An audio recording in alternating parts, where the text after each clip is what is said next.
ميسي، نيمار يتقدم، نيمار ياخذها، ممكن الجول، جول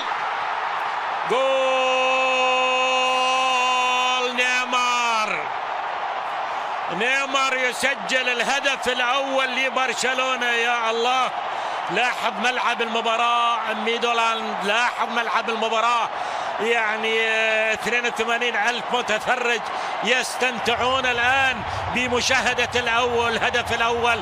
خذوهات، كرة جميلة متبادلة ما بين نيمار باكو الكاثير، وبالتالي نيمار يسجل الهدف الأول في مرمى يوفنتوس. نتيجة أعتقد منطقية، وكرة متبادلة ما بين لاعبي فريق برشلونة، في الأخير نيمار، في الأخير باكو الكاثير. خذوهات ونيمار أمام. ولدينا دينيا، ولدينا نيمار الأخضر، نيمار في هذه المباراة. نيمار يخلص يخلص يخلص يخلص، جول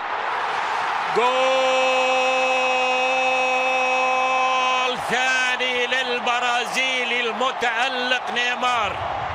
لعب فيهم كلهم، دودهم كلهم، مر منهم كلهم، ونيمار يسجل الهدف الثاني لمصر. شوف لاحظ المتعة من البرشا تأتيك من البدري، من الصيف تأتي المتعة من برشلونة ومن نيمار. لاحظ الأولى، لاحظ يوم ما تلاعب 1 2 3 4، وبعد ذلك في مرمى بوفون، ونيمار يتألق في هذه المباراة. شفت لاعب فيهم كلهم واحد وراء الثاني، ومن الأربعة وحتى الخمسة ما في واحد تقدم يعني بشكل قوي، إذ من غير المعقول ما يجوز للطليان وبالتالي تضيع محاولة مهمة جدا الحقيقة. يوفنتوس الآن مشاركة الله، جول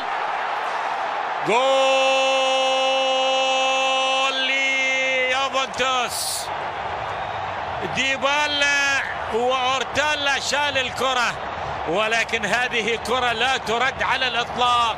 الرأسية من الكبير المتقدم في اللقطة السابقة بسن 32 سنة، كليني، اللي عادة ما يتقدم للاستفادة من هذه الكرات، يستفيد بالفعل من هذه الكرة ويحط الكرة. شوف هو ما بين اثنين، السمر الاثنين من مدافعي برشلونة، لكن يقفز ويساعده أيضا طول القامة، وبالتالي كليني يسجل الهدف الأول لمصلحة برشلونة. يمكن يكون الشوط الأول لبرشلونة، الشوط الثاني ليوفنتوس.